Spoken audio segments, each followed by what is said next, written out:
जैसा कि हम सभी जानते हैं, शुक्रवार का दिन माता लक्ष्मी को समर्पित है और महालक्ष्मी को धन की देवी कहा जाता है। तो फ्रेंड्स, वीडियो को ध्यान से देखना। आज मैं अपनी इस वीडियो में शुक्रवार के दिन ऐसी कौन सी गलतियां हैं जो आपको नहीं करनी है। और हम सब जानते हैं शुक्रवार को संतोषी माता का व्रत भी किया जाता है, पूजा की जाती है। तो इस दिन क्या खाना चाहिए, क्या नहीं खाना चाहिए, इससे परिवार पर दोष न लगे, और शुक्रवार के दिन किए जाने वाले उपाय भी बताऊंगी। हमारे धर्म शास्त्र कहते हैं माता लक्ष्मी प्रत्येक द्वार पर 7 बार आती हैं, लेकिन कई ग्रंथों में ऐसा लिखा है प्रत्येक शुक्रवार को माता लक्ष्मी प्रत्येक द्वार पर आती हैं। अगर आपने घर के मुख्य द्वार पर मिट्टी की सुराही में पानी भर कर रखा है या फिर घर के मुख्य द्वार पर दीपक जला कर रखा है, तो ऐसे घर में माता लक्ष्मी प्रवेश कर जाती हैं। ऐसे घर में धन की वृद्धि होती है। धर्म शास्त्र ऐसा भी कहते हैं माता लक्ष्मी शाम 5 से 7 बजे के बीच से लेकर 10 से 11 बजे के बीच ही हमारे घर में माता लक्ष्मी प्रवेश करती हैं। तो हमें इस बात का विशेष ख्याल रखना चाहिए। हमें अपने घर के मुख्य द्वार पर कभी भी जूते चप्पल नहीं रखने चाहिए, झाड़ू नहीं रखनी चाहिए। जिस घर में माता लक्ष्मी प्रवेश नहीं करती, ऐसे घर दरिद्र हो जाते हैं।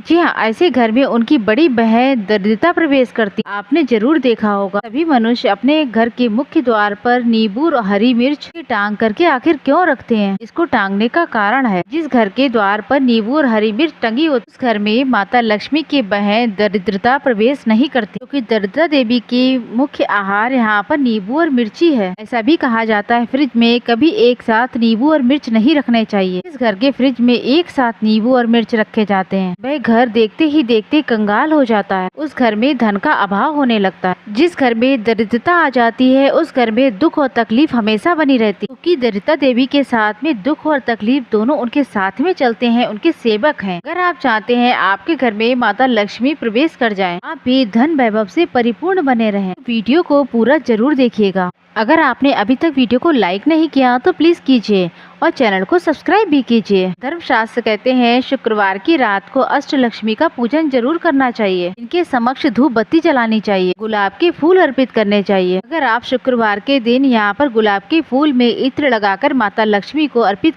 कर देते हैं तो अष्टलक्ष्मी आपसे प्रसन्न होती है। अष्टलक्ष्मी को लाल कलर के जो पुष्प हैं, खास करके जो गुलाब के पुष्प होते हैं, अत्यंत प्रिय होते हैं। कोई भी नॉर्मल व्यक्ति भी होता है तो अगर आप उसको उसकी प्रिय वस्तु देते हैं तो वो बहुत प्रसन्न होता है, लेकिन ये तो देवी माँ है, तो ये तो आपसे प्रसन्न हो ही जाएंगी। देवी माता प्रसन्न होंगी तो आपका घर धन धान्य से भर जाएगा। किसी भी प्रकार की अगर परेशानी है तो वो दूर हो जाएगी। शुक्रवार के दिन कुछ कार्य हैं जिन्हें करने से बचना चाहिए आपको, जैसा कि इस दिन खट्टा नहीं खाना चाहिए। अगर खट्टा खाते हैं तो आपके जीवन में परेशानी आती है, क्योंकि शुक्रवार का दिन माता संतोषी का होता है, इसलिए इस दिन खट्टे खाने का परहेज करना चाहिए। अगर कुछ दिन पहले आपने माता संतोषी के व्रत किए हैं और उसके बाद पूर्ण हो गए हैं, उसके बाद भी अगर आप शुक्रवार के दिन कुछ खट्टा खाना चाहते तो आपको नहीं खाना है, क्योंकि आपकी डोर माता संतोषी से पहले ही जुड़ चुकी है। इसीलिए माता रानी को जो भी धोखा देता है, खट्टे पदार्थ खा लेता है, उसके जीवन में अंधकार छा जाता है। वहीं धर्म शास्त्र कहते हैं इस दिन मीठा खाना चाहिए। अगर मीठा खाते हैं तो अच्छे लाभ मिलेंगे आप। लेकिन जो लोग व्रत रखते हैं, व्रत पूरे होने के बाद छोड़ देते हैं, उन्हें ना ही पानी पूरी खाना चाहिए, ना ही इमली की चटनी, ना ही आम का अचार खाना चाहिए। जिस चीज में नींबू का रस पड़ता है उसका भी त्याग करना चाहिए। खास करके शुक्रवार के दिन की बात हो रही है। सभी देवियों में माता संतोषी अत्यंत विनाश करने वाली देवी है, क्रोधित रहने वाली देवी है। का मन जितना ही कोमल है उतना ही ये क्रोधित हो जाती है जल्दी। शुक्रवार के दिन बस खट्टा ना खाएं, उसके बाद आपको ये प्रसन्न हो जाएंगी तो आपको करोड़पति भी बना सकती है। सभी देवियों में सबसे जल्दी प्रसन्न होने वाली देवी माता संतोषी है। इस दिन खट्टा मत खाना, मीठा ही खाते रहना, आपकी नैया पार हो जाएगी। इस दिन जितना हो स्त्री को श्रृंगार करना चाहिए, से पति की आयु बढ़ती है और पति से प्यार जरूर कर। भगवान विष्णु और माता लक्ष्मी की कृपा आपको प्राप्त होगी, क्योंकि भगवान विष्णु ने स्वयं ही कहा है कि इस दिन पति पत्नी को प्यार करना चाहिए, स्त्री को श्रृंगार आदि अवश्य करना चाहिए। ऐसे घर में लक्ष्मी की कृपा हमेशा बनी रहती है। तो दोस्तों, आप जान लीजिए शुक्रवार के दिन आपको क्या करना चाहिए। पानी में आप उचित मात्रा में दही और फिटकरी डालकर अगर स्नान करते हैं, किसी कारणवश आपके शरीर में कोई रोग दोष लग गया है, वो दूर हो जाते हैं। रात को सोने से पहले अगर फिटकरी के पानी से आप कुल्ला कर लेते हैं तो ये भी आपके लिए बहुत अच्छा रहता है। इस दिन खीर बनाकर माता लक्ष्मी को जरूर चढ़ाएं। और मोती की माला शुक्रवार के दिन पहनने से हमारे जीवन में आकस्मिक परिवर्तन होते हैं। कहने का मतलब है आपके जीवन में अचानक से ऐसे परिवर्तन आ जाते हैं जिसके बारे में आपने सोचा नहीं होता। जिनका बीपी बढ़ जाता है, ऐसे व्यक्ति को मोती की माला जरूर धारण करनी चाहिए। बीपी बिल्कुल ही कंट्रोल में रहता है। और इस दिन हमें लाल चंदन लगाना चाहिए। शुक्रवार के दिन क्या करने से धन आता है, तो आपको बता दें शुक्रवार के दिन यहाँ पर माता लक्ष्मी की पूजा अर्चना करनी चाहिए। लक्ष्मी माता को प्रसन्न करने के लिए उनके 1000 नामों का पाठ करें। ऐसा आपको नित्य करना है।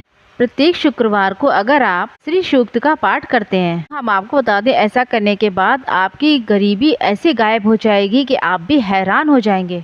दोस्तों, गरीबी का मतलब ये है अगर आपके जीवन में कोई भी समस्या चल रही है तो उसके लिए आपको मेहनत तो करनी पड़ेगी, लेकिन समस्या भी धीरे धीरे समाप्त हो जाएगी। अगर आप पूजा पाठ करते हैं, लक्ष्मी स्रोत का पाठ करते हैं, निश्चित मात्रा तैयार कर लीजिए कि आप इतना पाठ करेंगे। श्री सूक्त का 21 है, 11 है या फिर 100 है। इस प्रकार पाठ का संकल्प लेना और भी ज्यादा फलकारी होता है। अच्छी मेहनत के साथ साथ हमें ईश्वर का भी साथ जरूरी चाहिए। अच्छे कर्म करते रहें, पूजा पाठ करते रहें, साथ ही साथ मेहनत भी करते रहें। भगवान आपके बलिदान को कभी नहीं भूलते। तो प्रत्येक शुक्रवार को श्री सूक्त का पाठ करें। पाठ करने से पहले आपको संकल्प लेना जरूरी है कि किस लिए आप ये पाठ कर रहे हैं। कार्य बोलते हुए आपको हाथ में जल लेना है। गुरु मंत्र पढ़ते हुए जल को भूमि पर छोड़ना होता है, तभी ये सब फलकारी होता है। इसीलिए तो कहा जाता है गुरु का साथ होना अति लाभकारी होता है। शुक्रवार के दिन दूध दही की बनी चीजों का सेवन करना लाभकारी होता है। माता लक्ष्मी को अगर प्रसन्न करना चाहते हैं तो आप दूध से बनी कोई भी चीज यहाँ पर माता जी को समर्पित करें। इससे माता लक्ष्मी बहुत जल्दी प्रसन्न हो जाती हैं। एक चीज और आपको बताते हैं जो बहुत ही प्राचीन है और रामबाण भी है। अगर आप शुक्रवार के दिन लाल कलर की चुनरी में 2 से 5 पीस यहाँ पर खोए की मिठाई के रख लेने हैं। कहने का मतलब है जो दूध से बनी मिठाई होती है। पीपल के पेड़ के नीचे यहाँ पर रात होने से पहले इस उपाय को कर लेना, क्यों रात में इनकी बहन दरिद्रता का बास हो जाता। रात होने से पहले ही इस उपाय को कर लेना है। लाल चुनरी के अंदर यहाँ पर 3 तरीके की या फिर 5 तरीके की मिठाई को रख ले, या फिर दूध से बनी जो मिठाई होती है ये माता लक्ष्मी को बोलते हुए आपको चढ़ाना। माता लक्ष्मी हमारे जीवन में जो धन का अभाव है उस अभाव को दूर करें। हम आपकी प्रसन्नता हेतु इस चीज को भेंट कर रहे हैं। जो भी चीज आप भेंट कर रहे हैं उसका नाम लेकर यहाँ पर आप बोल सकते हैं। अगर आपके जीवन में धन का अभाव होगा तो ऐसा करने से इस अभाव को शांत कर सकते हैं।